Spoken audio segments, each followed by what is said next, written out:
Shalom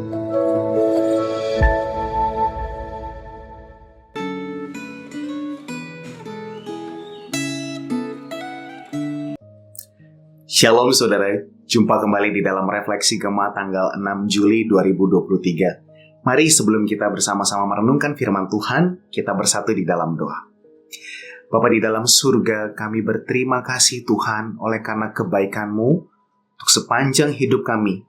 Kami percaya bahwa Engkau Tuhan yang senantiasa menyerta akan kehidupan kami. Tiada satu hari pun di mana kami berjalan sendirian.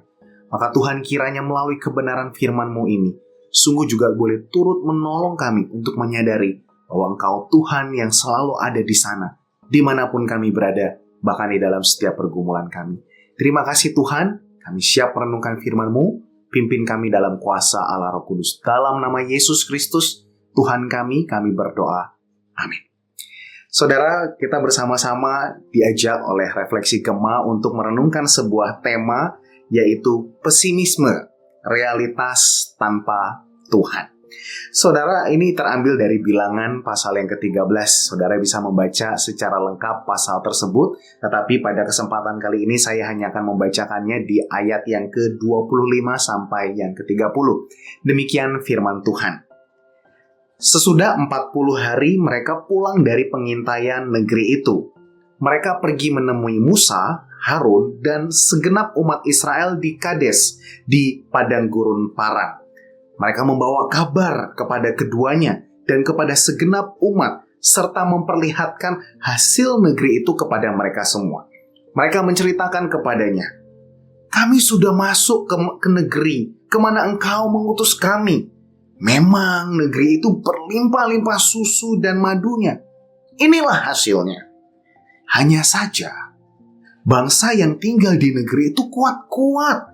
Kota-kotanya berkubu dan sangat besar. Juga keturunan Enak telah kami lihat di sana. Orang Amalek tinggal di tanah Negeb. Orang Het, orang Yebus, dan orang Amori tinggal di pegunungan.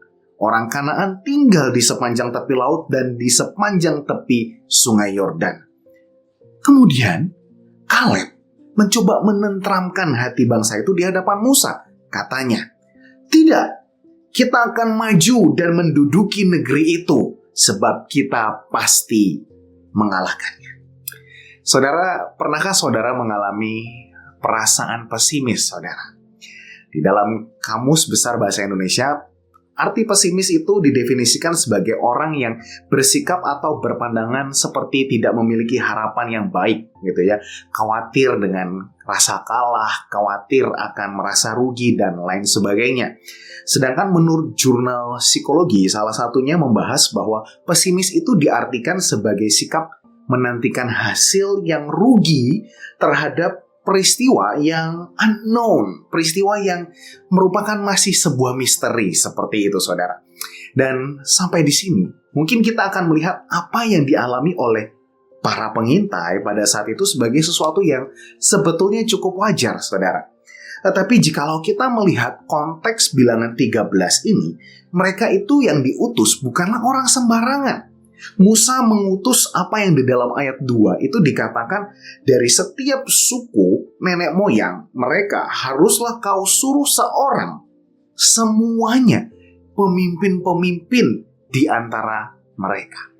Nah saudara, di dalam bahasa asli kata pemimpin itu sebetulnya merujuk kepada seorang yang dipandang, seorang yang diakui sebagai perwakilan dari kaumnya. Maka secara nalar kita akan bisa mengerti bahwa ini bukan orang yang sembarangan dan setidaknya tahu akan sejarah dari kaumnya atau bahkan tahu akan sejarah dari bangsa Israel sendiri. Tetapi ironisnya saudara, orang-orang yang diutus sebagai pemimpin ini justru ketika 40 hari mereka masuk ke dalam pengintaian di negeri itu, hari-hari mereka lalui dengan rasa yang ternyata disimpulkan rasa pesimis. Mereka merasa apa yang mereka nantikan itu adalah sebuah kerugian. Percumalah, kami udah masuk, memang bagus, tetapi lihatlah itu orang-orang kuat di sana. Mereka banyak, bagaimana kita bisa mengalahkannya?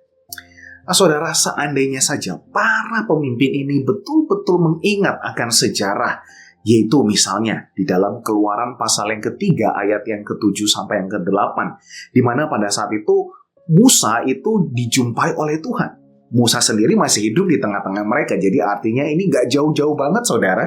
Tetapi kepada Musa pada saat itu Allah berkata seperti ini, "Aku telah memperhatikan dengan sungguh kesengsaraan umatku di tanah Mesir, dan aku telah mendengar seruan mereka yang disebabkan oleh pengerah-pengerah mereka. Ya, aku mengetahui penderitaan mereka. Sebab itu, aku telah turun untuk melepaskan mereka dari tangan orang Mesir dan menuntun mereka keluar dari negeri itu ke suatu negeri yang baik dan luas. Suatu negeri yang berlimpah-limpah susu dan madunya. Ke tempat orang Kanaan, orang Het, orang Amori, orang Feris, orang Hewi, dan orang Yebus." Nah, saudara, menarik sekali. Maka seharusnya apa yang semula dianggap sebagai suatu yang pesimis, ketika mereka menantikan kerugian atau merasa menghadapi sesuatu yang unknown, yang misteri, yang mereka tidak tahu, sebetulnya kalau mereka ingat akan sejarah ini, sebetulnya sama sekali bukanlah kerugian, sama sekali bukanlah sebuah misteri. Karena jauh sebelum mereka mengintai ke tanah itu, Tuhan Allah sudah ada di sana. Dan bahkan saudara, sampai mereka tiba di sana pun sebetulnya Tuhan Allah sudah siap untuk menyertai mereka, untuk mendampingi mereka mengalahkan akan bangsa-bangsa tersebut. Dan dari sini maka kita bisa melihat suatu kenyataan, bahwa rupanya saudara, tidak semua orang dapat melihat Tuhan di dalam kesulitan, di dalam tantangan, di dalam ketidaknyamanan yang dialaminya. Tetapi berbahagialah orang yang percaya, karena mereka dapat menemukan rasa percaya itu di dalam Tuhan. Mereka mengalami rasa percaya diri di dalam Tuhan. Maka apa yang tampaknya sebuah misteri, itu tidak menakutkan bagi orang yang percaya, karena mereka menaruh rasa amannya itu ada di dalam Tuhan. Jadi meskipun melalui sebuah misteri, mereka tahu Tuhan menyertainya. Maka memiliki perasaan pesimis, saudara, sebetulnya adalah suatu hal yang natural bagi semua orang yang telah jatuh di dalam dunia yang berdosa ini.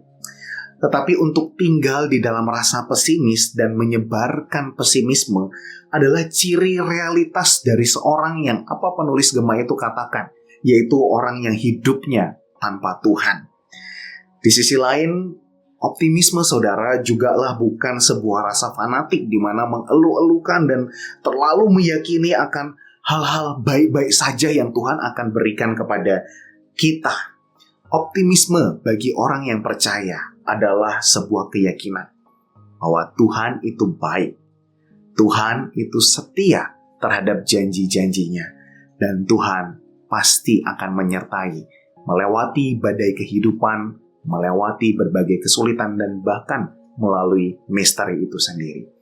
Maka Anda dan saya mempunyai pilihan saudara, bagaimana kita mau menghadapi misteri yang ada di depan kita di sepanjang hari ini, atau bahkan yang mungkin sepanjang waktu di dalam pergumulan saat ini kita sedang alami dan kita sedang perjuangkan. Anda dan saya bisa menjadi pesimis karena kita mengandalkan apa yang mungkin ada di dalam kendali kita. Tetapi kita juga punya pilihan yang lain. Ketika kita mempercayakan kendali itu pada tangan Tuhan yang setia, yang kekal, dan yang berkuasa. Seperti sebagaimana Ia berkuasa atas bangsa-bangsa yang pada saat itu mengepung akan bangsa Israel. Tangan yang sama juga menyertai kita dengan kuasa yang ajaib, melewati kehidupan kita, melewati berbagai misteri yang ada di dalam kehidupan kita.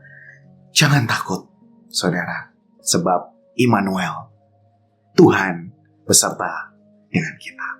Amin. Mari kita berdoa. Tuhan, sekali lagi kami diingatkan oleh firman-Mu bahwa Engkau adalah Allah yang setia terhadap janji-janji-Mu.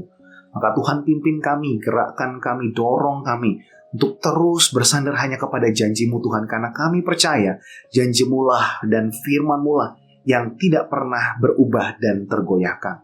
Maka kiranya rasa damai kami, rasa aman dan tenang kami, hari ini, esok, dan bahkan seterusnya, kami letakkan di dalam pengharapan yang kekal, yaitu di dalam Tuhan Yesus, yang tidak hanya menyelamatkan kami, tetapi juga yang memberikan kami kuasa di dalam hidup baru yang Tuhan serahkan ini.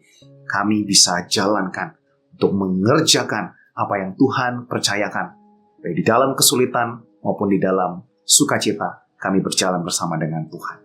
Terima kasih Tuhan, kami beroleh aman dan ketenangan daripadamu. Dalam nama Tuhan Yesus Kristus kami mengucap syukur dan kami berdoa. Amin. Tuhan Yesus menyertai dan memberkati saudara sekalian.